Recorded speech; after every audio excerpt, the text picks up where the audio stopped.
ئێستادا میوانەکەمان گەویستی ئێمە و قسە و گفتوگوی لەسەر ئەو بابەتاکەین کە وەک ئاماژەم پێدا یەکەمین دکتۆرای سەربازی لە مێژووی وەزارەتی پێشمەرگەی بەدەستهێناوەکەوانی ئەویش بەڕێزیان لیواڕووکن کارزان شەقڵاوی یەکا کارزان سڵاو لە بەدبانیت باش سواز بۆ ئامادەبوونت سواز بۆ دەرفەتی کە بێمەت بەخشی سەرتار دەمەوێت پیرۆزبایی ئەوی لە بکەین کە وەک یەکەمین کەسەکە دکتۆرای سەربازی لە مێژووی وەزارەتی پێشمەرگەت بەدەستهێناوە پیرۆزت بێت.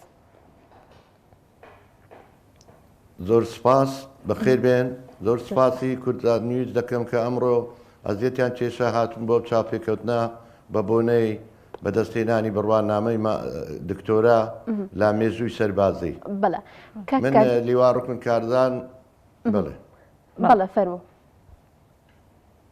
من لیواڕوکن کاردان مەولود ئەحمەد ناسراوم بە کاردان شەقڵاوایی خەڵکی گوندی پونجینەی بناری شەقڵاوەم لە ساڵی 1965 لەدایک بوومە لەم گوندە ساڵی 1970 بڵێ. باشە کە کارزان ئەگەر باز لەو بڕوانامەی بکەین کە بەدەستت هێناوە با بزانین گرنگی ئەم بڕوانامەیە بۆ بەڕێستان هەروەها بۆ وەزارەتی پێشمەرگەش بە شێوەیەکی گشتی ئەمە بۆ چیە گەڕێتەوە یاخو گرنگیەکەی لە چیایە؟ ئەم بڕوانامە بەڵێ بڕوانامەیە بۆ گرنجەکەی لەوەدایە کا زۆر شارەزاییەکی تەواو لەسەر ڕێخستنی هێزی پێشمەرگە و لەسەر چاکسازی و لەسەر ئەو فەرماندانەی کە کاتی خۆی شەڕەکانیان کردێ لەگەر مقابلەکانیان توانیان سەرکەوتن بێنن یان شکست بێنن. ئەم بڕوانامەیە زیاتر لەسەر مێژووی سەربازیە بۆ ئەم مەبەستەیە ئەتوانن وەزارەتی پێشمەرگە و ئەفسەرەکانمان و پێشمەرگەکانمان خزمەتی زیاتر بە خاک و نیشتیمان بکەین بە وەدەی ئەو پسپۆریەی کە هەمان. بەڵێ کاکارزان وەک دەزانی کە ئەمە یەکەمین دکتۆرایە کە لەسەر ئاستی وەزارەتی پێشمەرگەدا بەدەست بهێنرێت. دەمێ باسێکی بەدەستهێنانی ئەم دکتۆرەمان بۆ بکەیت خوێندنەکە لەکوێ بوو یاخۆت دکتۆراکەت لەکوێ بەدەست هێنە تا چەندێک قورس بووە بۆ تۆکو یەکەم کەس کە ئەم هەنگاوە بنێت و بتوانین لە بواری سەربازیدا دکتۆرا بەدەست بێنێت ئەو ئاستەنگیانە خۆت ئەو ڕێگایی کە پێیدا تێپەڕی چۆن بوو؟ سەرەتا بەڕاستی دەستخۆشی لە وەزارەتی پێشمەرگە دەکەم بە تایبەتی وەزیری پێشمەرگە و سەرۆکی ئەرکانی وەزارەتی پێشمەرگە. لە سەرەتای داواکردنەکەم کە من داواکاریەکم هەبوو بمەوێت دکتۆرا بێنمەوە لە بەغدا لە مەحەد تاریخ العربي والتراث العلمي لدراسات العليا تابعی جامیعەیەکە لە بەغدا. ماوەی ساڵ و نیوێک زیاترە من هەموو خەریکی ئەم بڕوانامەیە بووم کە توانین بەڕاستی بە دەرەجەی نایاب بڕوانامەکە بەدەست بهێنم. زیاتر هاتوچۆیەکانم لە بەغدا بووە ئەمانش هەمووی ئەتڕۆحە و ڕیسالەنا زیاتر لە 12 ئەتڕۆحەم نووسیتەوە کە مەسادرەکانم هەموو لە مەکتەبەکان هێناوە هی ئەم خەڵکانەی کە شارەزاییان هەبووە لە بواری سەربازیدا و لە جەنگدا. باشە کە کارزان چی وای لە تۆ کرد کە یەکەم کەس بیت ئەم بڕوانامەیە بەدەست بهێنیت؟ ئایا دەرفەتەکان لەبار نەبوون یاخۆت هیچ ڕێگریەکە بووە؟ نەخێریت ڕێگریەک نەبووە بەس لەوانەیە زۆر کەس بیری لەوە نەکردوتەوە. من بەڕاستی هەسەرەتای ژیانم لە ساڵی 79 کە بوومە پێشمەرگا بەڕاستی خەبات شەرەف کاتچەکی شەرەفی مەردایەتیم دەست کردێ و دژی ڕژێمی بەعەز هەر خۆم توانیم هەم لە پێشمەرگایەتیش توانیمە کە بتوانم پۆستی باش بەدەست بێنم و لە دوای ڕاپەڕینیش بەڕاستی بیرم لەوە کردەوە کە بڕوانامەکانی سەربازی بەدەست بێنم بۆی بتوانم زیاتر خزمەتی هێزی پێشمەرگەی کوردستان بکەم بۆ سوپایەکی مۆدێرین و نیشتیمانی دروست بکەین بۆ وڵاتەکەمان. بەڵێ کاکارزان لە مەراسیمی خەڵاتی ڕێزلێنانەکەدا باسی لەوە کرد کە بە هەمان ڕۆحێتی خەباتی شاخ دەستت بە بەدەستهێنانی ئەم دکتۆرایە کردو دەتەوێت خزمەتی هێزەکانی پێشمەرگەی پێ بکەیت. چۆن دەتوانێت کە هێزەکانی پێشمەرگە لە ئێستادا سوود لەم دکتۆرای بەڕێستان وەربگرێت بۆ یەخستنەوەی هێزەکانی پێشمەرگە یاخود بۆ بەرەو پێشبردننی توانە سەربازەکانی پێشمەرگە زیاتر؟ ئێمە بەڕاستی هەوڵ و کۆشی من کە بۆ ئەوە بووە بتوانم زیاتر خزمەت بە هێزی پێشمەرگە بکەم لە ڕووی دیسپلینی سەربازی و لە ڕووی فێرکردنیان لە ڕووی جنگ بەرامبەرەکانمان و لە بۆی بتوانین سوپایەکی مۆدێرنی کوردستانی دروست بکەین هەم لە ڕووی ڕێخستنی هێزەکانەوە هەم لە ڕووی تەشکیلاتەکانیانەوە بۆی بتوانین زیاتر بەرگری لە خاچی کوردستان بکەین لە ڕێی ئەکادیمی و زانستی سەربازیەوە. بەڵێ کاکەرزان هیچ پلانێک هەیە بۆ ئەوی کە لەموو بەدووە بتوانن کە دەوراتی زیاتر یاخود مەشقی زیاتر بە پێشمەرگە ڕێک بخر بۆ پێکە لێستا توانراوە توانایەکی ئەکادیمی ڕۆشنبیری زیاتر لەسەر ئاستی سەربازیدا ناو هێزەکانی پێشمەرگەدا بەدەست بهێنێت. پلانی دواتر چی دەبێت کە بتوانە ڕێگی بەڕێستانەوە چەندی مەشق و خولوی جیاواز بۆ هێزەکانی پێشمەرگە بکرێتەوە؟ دەورات زۆر هەیە بەڕاستی ئێستا لە وەزارەتی پێشمەرگات زۆربەی ئەفسەرانمان دەچێنە دەرەوەی وڵات و بۆ دەوراتکردن و خەڵک پێدەگەینین بۆی بتوانین بێنەوە لێرە دەوری باش بکەین. بەڵێ پلانمان هەیە کە ساڵانە خەڵک ئەچێتە دەرەوەی وڵات یاخود ئەلێرە لە ڕێگەی تەحالوفەوە تەدریبە هێزەکانمان دەکەن و دەوراتیان بۆ ئەکرێتەوە.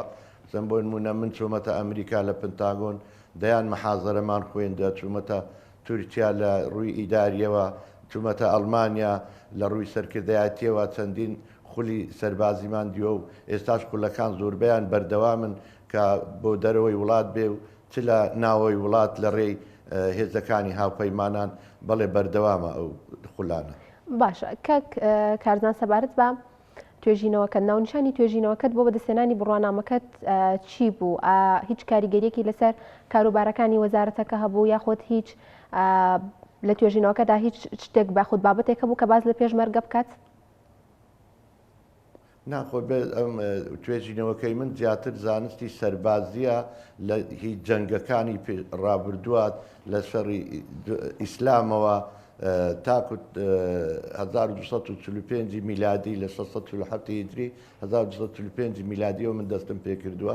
زیاتر شەڕەکانی من شەڕی ئیسلامی و کافرەکان بووە کە چۆن توانیان مەکە و مەدینە و ئەو شەڕانەی ئوحد و ئەوانە سەرکەوتن بەدەست بێنن.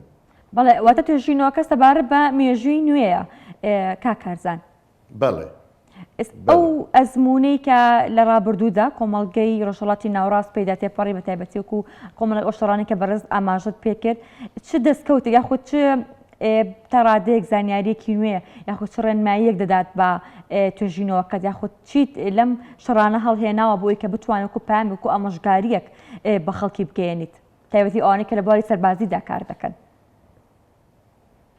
وەڵام من داواکاریم ئەوەیە وەکو داواکاری ئەوەیە لە وەزارەتی پێشمەرگا لەمە دوا بەڕاستی ئەفسەرەکانمان و ئەکادیمیەکان زیاتر بتوانن بڕوانامەی ماستەر بڕوانامەی دکتۆرا بەدەست بێن بۆی شارەزایەتی تەواو دروست بکەین لەسەر وەک ئەو هێزەکەی وەکو سوپایەکانی دنیا کە سوپایەکی نیشتیمانی لە ڕووی ڕێخستنەوە لە ڕووی ڕۆشنبیریەوە لە ڕووی تەشکیلاتەوە بۆیان دروست بکرێتن بۆی بتوانین بەرگری لە خاچی کوردستان بکەین. بەڵێ کاکارزان ئەو بەبگەوری ئەو ئەزمونەی کە هەرێمی کوردستان هەیەی تایبەتی لە ئێستاش دەکە خاکی هەرێمی کوردستان لەلایەن وڵاتانی دراوسێ و دەکرێتە ئامانج بەردەوام باز لە لاوازی هێزەکانی پێشمەرگە دەکرێت. ئایا بەڕاستی ئەمە وایە؟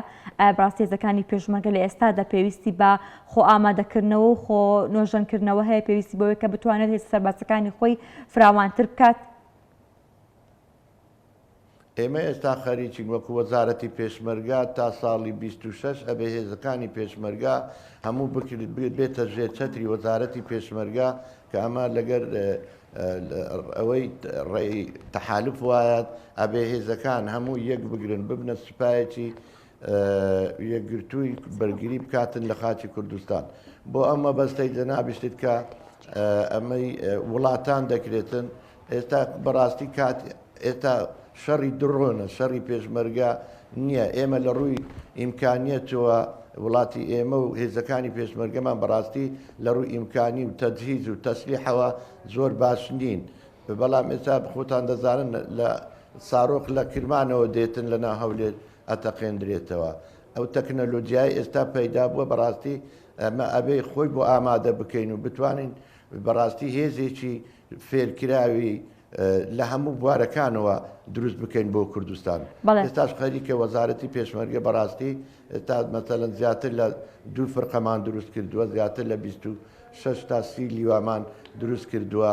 ئینشاءڵڵا تا دەگاتە ساڵی 26 هێزی پێشمەرگەی کوردستان بەرنامەکە و پلانەکانمان وایە هەمووی یەک بگرێتەوە بکەوێتە ژێر چەتری وەزارەتی پێشمەرگە بۆی بەرگری بکەین و هێزێکی مۆدێرنی سوپایەکی کوردستانی دروست بکرێتن بۆ خاک و نیشتیمانی خۆمان.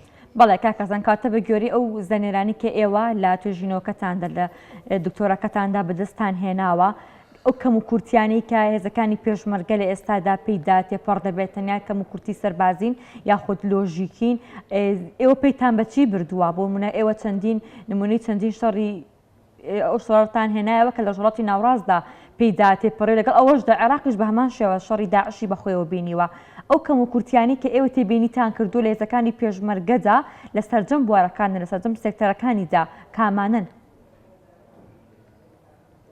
وڵات لە هەر سێ بوارەکە هەم لە ڕووی لۆجستیک هەم لە ڕووی ئالیات و هەم لە ڕووی ئەسلیحەوە بەڕاستی هێزی پێشمەرگە زۆر متەمەکین نییە. ئێمە زیاتر بەڕاستی عێراقە دەوڵەتێکە و سیادەی خۆی هەیە بۆیە ینی ئەوان لە ئێمە بە ئیمکانیەترن و زیاتر دەعمی لۆجستیک و ئالیات و ئەسلیحەیان دەکرێتن هەم لە دەرەوە هەم لە ناو خۆشیانەوە. بەڵام ئێمە وەکو هێزی پێشمەرگە بەڕاستی لە هەموو بوارەکاندا وەزعێکی باشمان نییە و لە ڕووی ئیمکانیەتەوە و لە ڕووی بودجەوە و تا ئێستا وەزارەتی پێشمەرگە بودجەیەکی سیادی سەربەخۆی نییە بتوانین هێزێکی کامل دروست بکەین لە هەموو بوارەکانەوە. بەڕاستی مەسەلەکە زیاتر بودجەیەکە بۆ پێشمەرگە خۆتان دەزان ئێستاوە 3 مانگ دەبێتن موچە نەدراوە لە ڕووی ئیمکانیەتەوە بەڕاستی بەغداد زۆر هاوکارمان نییە بۆیە بەڕاستی پێویستی بە هەر سێ بوارەکە هەیە کە دەعم بکرێتن چ لەلایەن تەحالفەوە هاوکاریمان دەکرێت بەڵام وەکو پێویست نییە. باشە کاک کارزانەکە باس لە بەدەستهێنانەوەی بڕوانامەکەت بکەین. ئەم بڕوانامەیە کە بەدەست هێناوە بۆ تۆ تا چەند ئاسان بووە؟ ئایا هیچ کێشە و گرفتێکت بۆ دروست بوو لە کاتی بەدەستهێنانی بڕوانامەکەیە؟ وڵات زۆر پێیوە ماندوو بووین بە خوێندنەوە و دروست بەڕاستی خوێندنەوە و هێنانی ئەو هەموو کوڕاچەیە و ئەو شەڕانە و هەر لە سەرەتاوە زیاتر ڕیسالەکەم زیاتر لە 300 لاپەڕەیە. طبعا ئاسان نەبووە، زۆر ئاسان نەبووە. مساڵ و نیوێکە خەریکم زیاتر لە 50 جار چوومە بەغدا و هاتوومەتەوە. بەڵێ کاکازان بابەتێکی گرنگ کە پێویست بە بێزەکانی پێشمەرگەوە بەردەوام باسی لێو دەکرێت و تاکو ئێستا نەکراوە ئەویش یەخستنەوەی هێزەکانی پێشمەرگەیە.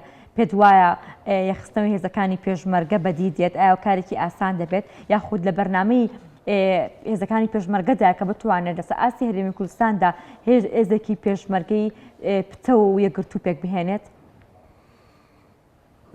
پلان هەیە کەوەچی پێم وتی بۆ ئەم 3 ساڵی داهاتوو تا ساڵی 26 لەگەر تەحالف و ئەمریکا و بە جێرەی ئەو ئیتفاقیەکە لەگەڵ ئەمریکا کراوە ئەبێ بۆ ساڵی 2026 هیچ پێشمەرگەیەک لە دەرۆی وەزارەتی پێشمەرگە نەبێتن و یەکگرتنەوەکە دروست بێتن. لەسەرە تایمە دەستمان پێکردەوە پێم وتی ئێستا 2 فرقەمان دروست کردووە لە بەرنامەماندەیە تا 8 فرقە دروست بکەین هەموو هێزی پێشمەرگە بکەوێتە ژێر چەتری وەزارەتی پێشمەرگە ڕێک بخرێتەوە. بەڵێ بەرنامە و پلان هەیە ئێستا بەردەوامین لەسەری بۆ ڕێخستنەوەی هێزەکانی پێشمەرگە لە یەکەی هەفتا و هەشتا ئەم هێزانە دێنە سەر وەزارەتی پێشمەرگە لێرە ڕێکیان ئەخەینەوە بۆ ئەوی بتوانین تا ساڵی 26 کۆتایی بەوە بێنین یەک هێزی نیشتیمانی دروست بکرێتنەوەی سەر بە وەزارەت پێشمەرگە دەبێت.